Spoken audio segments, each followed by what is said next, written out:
Assalamualaikum warahmatullahi wabarakatuh. Malam ini merupakan malam yang keempat pelaksanaan tarawih di Masjid Lasam Jauh dengan penceramah Buya Asep Hilman Ismail dari Tanah Datar.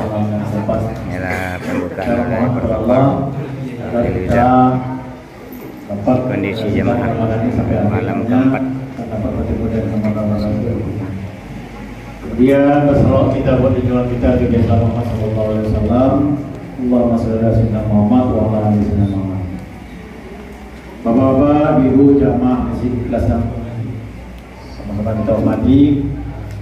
Adapun agenda acara kita malam hari ini kepada kandidat tetap bersama. Penampilan Balik Cilik malam keempat 3 Maret 2025 oleh Khadijah.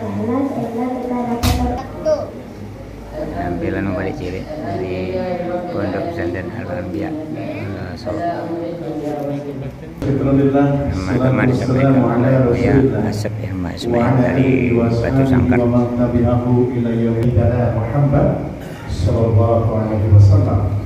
Allahumma sholli ala sayyidina Muhammad ya Habib salam salawatullah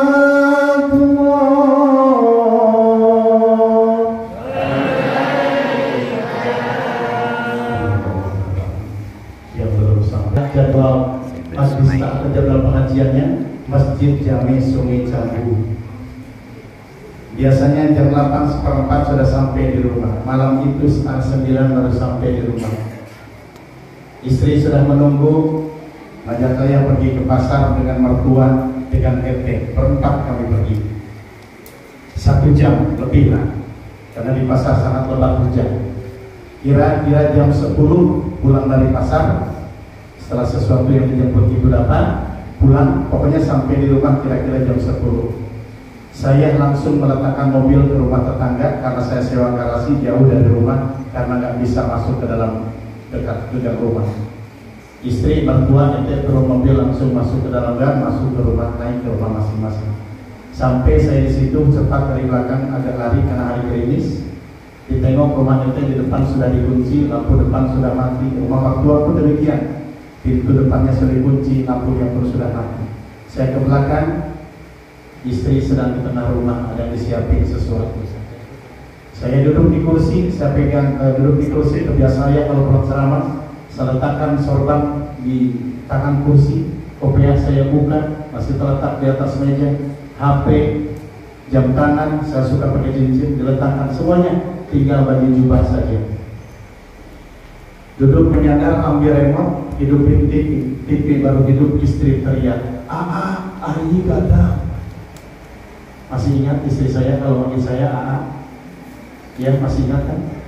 Saya kalau ceramah, istri saya manggil saya Ibu masih ingat dengan saya? Masih? Siapa namanya? Asep. Asep itu apa kepanjangannya, masih ingat? Udah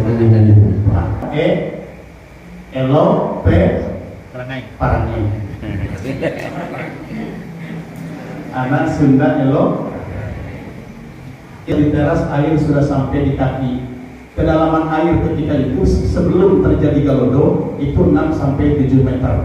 Tiba-tiba malam itu air lagi di kaki. Saya lari ke samping rumah mertua karena seperti ini Pak. Ini rumah mertua rumah saya. Jadi nikah. Di sini ada motor anak 2 buah. Saya lari ke sini. Lari saya ke sini, datang air yang kedua ditembak dinding. Saya tercampak masuk ke dalam gang. Ke dalam gang tercampak. Untungnya tidak keluar. Kalau keluar di lona, anjing itu tidak semua yang berdipun. Tapi karena masuk ke dalam gang tadi, saya terbenam. Gimana rasanya pahitnya lumpur Gunung Merapi, saya merasakan malam itu. Saya bisa bangkit, saya merata-rata tangan, masih sadar Pak. Nggak hilang ingatan saya, tetap saya istighfar dalam hati saya, ya. Dapat pegangan, stang Honda. Saya berdiri, menyandar ke dinding, air sudah sedalam ini Pak. Saya nggak tahu gimana nasib istri di dalam, saya nggak tahu. Saya cari pegangan supaya air tidak sampai ke mulut. Merapatlah ke dinding belakang ini, ya. Di sisi atasnya ini ada tanah air. Nggak bisa sampai. Tapi Allahu a'lam. Sesuatu yang datang yang saya injak bisa saya sampai ke atas. Sampai di tanah air, Bapak dan Ibu. Duduk saya di situ, mau teriak suara nggak keluar. Belum keluar suara. Tapi begitu nengok ke sebelah kanan, rumah mertua sudah jauh di bawah air, keluar suara Allahu Akbar, Allahu Akbar. Rupanya istrinya kok. Kata istri, enak disiko. Tulang kedua, enak disiko. Kaget saya mendengar istri saya. Suaranya, kenapa? Lampu mati. Begitu mendengar suara istri saya meloncat ke belakang rumah, rupa di belakang rumah air sudah sedalam ini, Pak.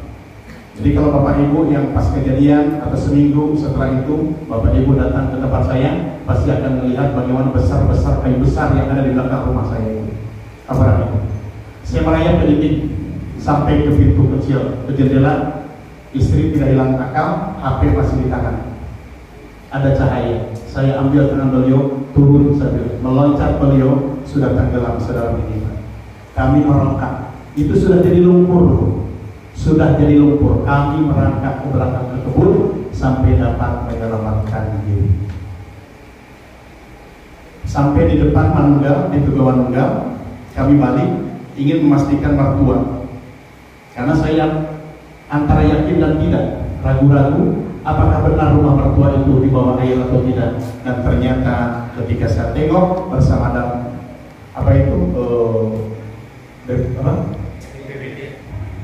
saya balik ke depan melapor rumah sudah tidak ada dan kemungkinan mertua meninggal. Dan ternyata malam itu jenazah yang pertama ditemukan dalam kejadian Garuda Tanah Datar itu adalah mertua saya. Dengan izin Allah, Pak, kalau yang lain sampai hari ini nggak ditemukan, tapi mertua saya malam itu ditemukan. Dan itu Simpang Manunggal arah jalan ke Terminal Dobo. Di situ ditemukan jenazah beliau.